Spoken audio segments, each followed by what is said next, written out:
you guys have asked me about my career. And like I said, I've been performing for about 35 years. And I've done Tina Turner for most of those years that I have been performing. I started back in 1989. I had actually started 2 years before that, but I wasn't impersonating anybody. I was just trying to dress androgynous and be in drag, just to be like part of the girls. Because the Copa was an amazing place for diversity. We had everybody there. And back then, a lot of people used to follow Boy George and Divine, and a lot of the celebrities like Madonna and Grace Jones both appeared at the Copa. I actually saw Grace Jones there twice. Fabulous. She was up there in the chair spinning around with all these band-aids all over her. It was amazing. It was amazing. We love Miss Grace Jones. And I started, like I said, in many of my videos for y'all. I started at a club in Miami called the Orange Juice. Not OJ, the Orange Juice. And they used to hold a talent night every Tuesday night. And I went there one Tuesday night and entered the competition and won it. And then, but I was doing Janet Jackson at the time, and people kept saying, "You got so much energy and that rawness about you. Why don't you try to do Tina Turner?" So the next time I tried to do Tina Turner, back in the days, I was very athletic looking. So I was a lot more athletic looking than I am now.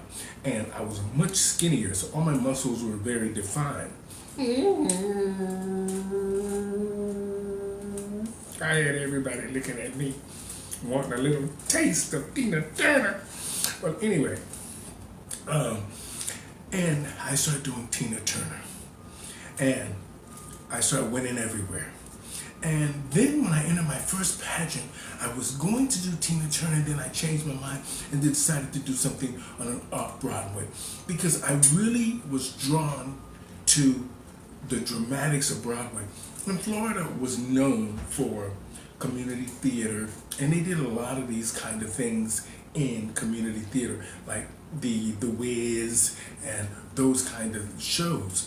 So I was kind of drawn to that. And then after I won that pageant, I started doing Tina Turner in the little shows they would book me for, being the reigning queen. And then I noticed I started making a lot of tips, a lot of coins. And so you do what they want. So I kept doing Tina Turner, and it helped I built my career on doing Tina Turner. I've traveled all over the world doing Tina Turner. I'm very happy that Tina Turner let me have a career and gave me a career, and hopefully I'm impersonating her and to 150%, I hope. I think she's seen me a couple of times. I mean, I've been to like 100 of her shows. So I'm sure she saw me. And then when she came to Toronto for her farewell tour, she picked me out on the Jumbotron, because you know I went there dressed as Tina and had all the cameras on me.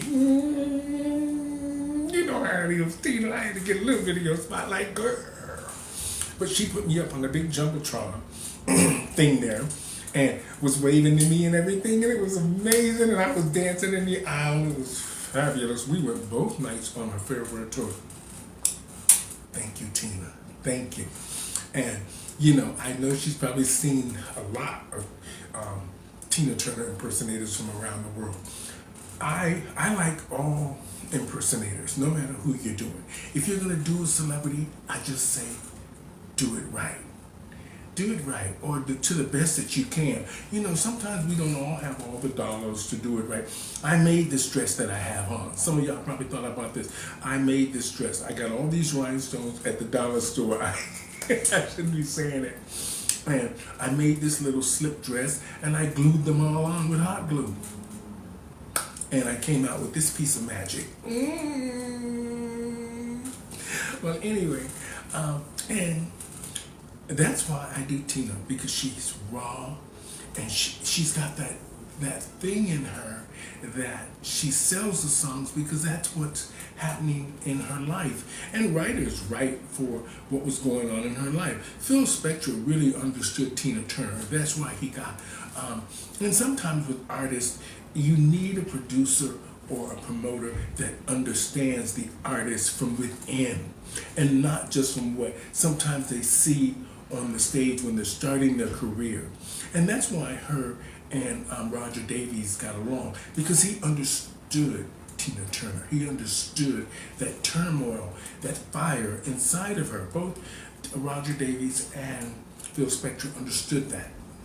And they knew she needed to be away, excuse me, from the situation she was in. Something similar to Stephanie Stevens. Now that I'm on my own, things are looking good. So thank you. Thank you. And thank you, Tina Turner, for just keep going.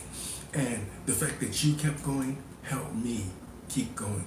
And a lot of the artists out there, a lot of the celebrities I've worked with, 1 or 2, 3 or 4 of them, I've worked with a lot of the artists from Cyndi Lauper to Martha Wash to Phyllis Diller. All these people I've seen or I've worked with. And you know, I wish I still had my MySpace page, because I have all that stuff on there, and I tried to find it, and I think MySpace is wiped out. Well, anyway, those were the glorious years, and I'm very happy that I decided to impersonate Miss Tina Turner. She's strong, determined, and successful. Now she's married and happy.